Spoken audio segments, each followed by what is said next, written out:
जय हिंद दोस्तों, स्वागत है आप सभी का study with M S P B channel पर। कैसे हैं आप सब? आई होप अच्छे होंगे और अच्छे तरीके से अपनी पढ़ाई कर रहे होंगे। बिल्कुल आप पढ़ाई कीजिए घर में ही रह के, क्योंकि बाहर बाहर निकलेंगे बिना वजह, अगर आप बाहर निकलते हैं तो गर्मी बहुत है, धूप है, टेम्परेचर इतना बढ़ रहा है, उससे आपको दिक्कत हो सकती है, परेशानी हो सकती है। तो अपना बचाव कीजिए और घर में रहकर सिर्फ पढ़ाई कीजिए, ठीक है? इधर उधर अ, अगर काम नहीं है तो बाहर मत निकलिए।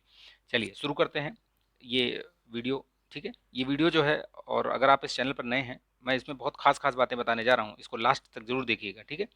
और मैं दावा करता हूँ कि इसको अगर आप देख लेंगे तो एक दो प्रश्न यहीं से आपके मिलेंगे, भारतीय अर्थव्यवस्था के, इसमें इकोनॉमिक्स से जो भी संबंधित प्रश्न है, ठीक है? 5 ईयर प्लान का एक वीडियो पहले भी आ चुका है, ये दूसरा वीडियो है इसका, ठीक है? ये दूसरा वीडियो है, उसको भी देखिएगा आप, इसको भी देखिए, उसकी लिंक भी दे दूंगा मैं। और आई पर क्लिक करेंगे तो आपको पता चल जाएगा वही, ठीक है? तो उसको भी देख लीजिएगा आप, बहुत महत्वपूर्ण है उसमें भी और इसमें भी मैं बताने जा रहा हूँ, लास्ट तक जरूर देखिएगा, ठीक है? लाइक भी कीजिएगा, शेयर भी कीजिएगा। तो चलिए शुरू करते हैं इसको। चैनल पर नए हैं तो सब्सक्राइब कर लीजिएगा, क्योंकि कुछ भी मैं वीडियोस डालूंगा या कुछ जानकारी देनी है तो आपको उसका नोटिफिकेशन मिलता रहेगा। चलिए देखिए, ये प्रथम पंचवर्षीय योजना, आप इसमें सब कुछ नहीं देखना है, जो जो चीज़ें मैं बता रहा हूँ, हाईलाइट कर रहा हूँ, उसको जरूर ध्यान में रखिएगा, बाकी स्किप कर सकते हैं इसमें, ठीक? देखिए, प्रथम पंचवर्षीय योजना जो है, इसका टाइम पीरियड 1951 से 56 तक, इसको क्या बोलते हैं? इसका दूसरा एक और अन्य नाम हेरॉड डोमर मॉडल, याद रखिएगा, बहुत महत्वपूर्ण है, पूछा गया है, कई बार पूछा गया है, मैचिंग में आता है ये। इस योजना का प्रमुख उद्देश्य याद रखिएगा आप, इसका अर्थव्यवस्था के संतुलित विकास की प्रक्रिया प्रारंभ करना, और इसमें कृषि को उच्च प्राथमिकता दी गई थी, ध्यान रखिएगा इसको, ठीक है? इसके अलावा इसमें और कुछ बात ध्यान रखने की जरूरत नहीं है। द्वितीय पंचवर्षीय योजना, इसकी भी ये टाइम पीरियड याद रखना है इसका, और इसको क्या कहते हैं? ये पीसी महाबलोनिस मॉडल पर थी, ठीक? याद रखिएगा, पीसी, पहली हेरोड डोमर मॉडल और दूसरी ये पीसी महाबलोनिस, ठीक है? इसका मुख्य उद्देश्य था समाजवादी समाज की स्थापना करना, ये पूछा गया है ये प्रश्न, ठीक है? याद रखिएगा। इसमें एक अन्य और महत्वपूर्ण बात यह है कि इसमें जो है अनेक बृहत उद्योगों जैसे दुर्गापुर, भिलाई, राउरकेला, ये इस्पात उद्योगों की स्थापना की गई थी। तो ये ध्यान रखिएगा, ये पूछा जाता है मैचिंग में कि ये किनके किनके द्वारा सहायता से की गई थी। तो देखिए, दुर्गापुर जो है यूके की सहायता से थी, भिलाई और बोकारो, ठीक है? भिलाई और बोकारो ये यूएसएसआर, जो उस समय का आज रूस है, उस समय यूएसएसआर था ये, ठीक? तो यूएसएसआर, भिलाई और बोकारो, राउरकेला जर्मनी की सहायता से। तो याद रखिएगा इसको, ठीक? चलिए, तृतीय पंचवर्षीय योजना ये 1961 से 66 के बीच रही है, इसको सैंडी और सुखमय चक्रवर्ती योजना भी बोलते हैं, ठीक है? याद रखिएगा इसको, क्या बोलते हैं? सैंडी, सुखमय, चक्रवर्ती, सैंडी और सुखमय, ठीक है? इस योजना का मुख्य उद्देश्य उद्देश्य क्या था? आत्मनिर्भरता, ठीक है? यह योजना अपना ये लक्ष्य याद रखिएगा, लक्ष्य बहुत ज़्यादा इंपॉर्टेंट नहीं है लेकिन ध्यान में रखिएगा, शायद पूछ ले। तो ये असफल रही योजना, क्योंकि उस समय भारत, पाकिस्तान और चीन का भी युद्ध हुआ था, तो उन सब कारणों से ये असफल रही है।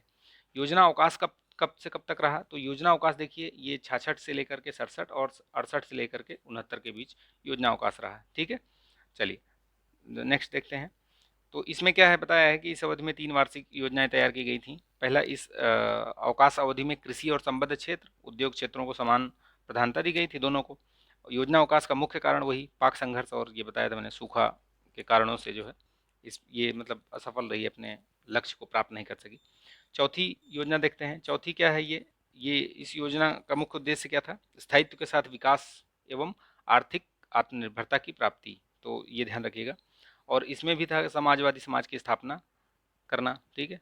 चलिए, इसमें देखिए ये एक चीज़ और है, इसमें और जो मैंने हाईलाइट कर रखा है या स्टार मार्क कर रखा है, उसको जरूर ध्यान दीजिएगा। साथ विकास केंद्र उपागम की ये शुरुआत की गई थी। इस योजना के क्षेत्रीय विषमता को दूर करने के उद्देश्य के साथ विकास केंद्र उपागम, तो ये पूछा जाता है, ये पूछा भी गया है कि किस पंचवर्षीय योजना के अंदर विकास केंद्र उपागम की स्थापना की गई थी, तो याद रखिएगा ये चौथी, ठीक है? विकास केंद्र उपागम पर विशेष बल 5वीं योजना में दिया गया था, तो वो स्थापना वहाँ हुई थी लेकिन उस पर विशेष बल दिया गया था 5वीं पंचवर्षीय योजना में, ठीक है? चलिए देखते हैं इसमें। 5वीं जो पंचवर्षीय योजना है, इसको डीपी धर मॉडल भी बोलते हैं, ठीक? 5वीं पंचवर्षीय योजना को डीपी धर मॉडल भी बोलते हैं। इस योजना का मुख्य उद्देश्य क्या था? गरीबी उन्मूलन, ठीक है? इसी योजना के अंतर्गत जो गरीबी वाला नारा दिया था, यही इसी योजना में दिया था, तो याद रखिएगा। और 20 सूत्री कार्यक्रम ये भी पूछा जाता है, 1975 में इसकी शुरुआत हुई थी, ठीक?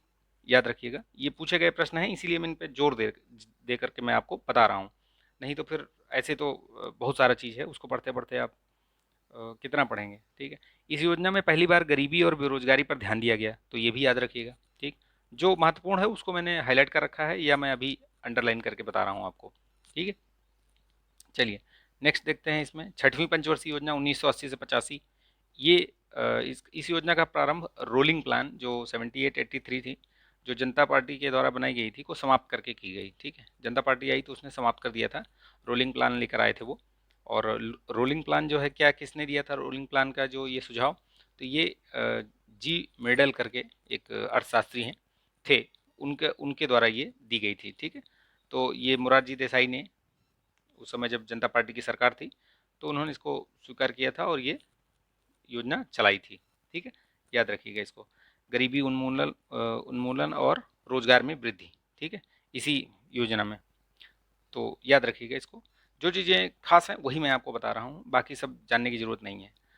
ये सब ऐसी तो बहुत सारी चीज़ें लिखी गई हैं, वो महत्वपूर्ण नहीं है, जो मैं बता रहा हूँ वही महत्वपूर्ण है बस। सातवीं पंचवर्षीय योजना का समय ये याद रखिएगा 85 से 90, ठीक है। प्रमुख उद्देश्य इसका समग्रता से उत्पादन को बढ़ावा देना, रोजगार के अधिक अवसर जुटाना, ठीक है। इसके कई सारे थे, ये ध्यान रखिएगा, एक दो बार पढ़ लीजिएगा, आपको याद आ जाएगा इसमें। भोजन काम और उत्पादन का नारा इसी में दिया गया था, तो ये महत्वपूर्ण है, ये पूछा भी गया है। भोजन काम और उत्पादन, ये नारा किस में दिया गया था, ये सातवीं पंचवर्षीय योजना में, ठीक है, याद रखिएगा। चलिए ये इसमें और आगे देखते हैं। आठवीं पंचवर्षीय योजना ये 92 से 97 के बीच में रही। इसमें मानव संसाधन विकास अर्थात रोजगार, शिक्षा व जन स्वास्थ्य को जो है महत्व दिया गया था इसमें, तो याद रखिएगा इसको, ठीक है। इसमें ये खास बात ये थी कि आठवीं पंचवर्षीय योजना में ही राष्ट्रीय महिला कोष की स्थापना की गई थी, ठीक है। प्रधानमंत्री रोजगार योजना की भी शुरुआत यहीं यहीं से हुई थी 1993 में, याद रखिएगा। तो जो मैं स्टार मार्क कर रहा हूँ या अंडरलाइन कर रहा हूँ उनको विशेष ध्यान दीजिएगा आप, ये लिख लीजिएगा, याद रहेगा। राष्ट्रीय महिला कोष की स्थापना कब हुई थी, आठवीं पंचवर्षीय योजना में। और प्रधानमंत्री रोजगार योजना की शुरुआत कब हुई थी, ये भी इसी में हुई थी, और 1993 में।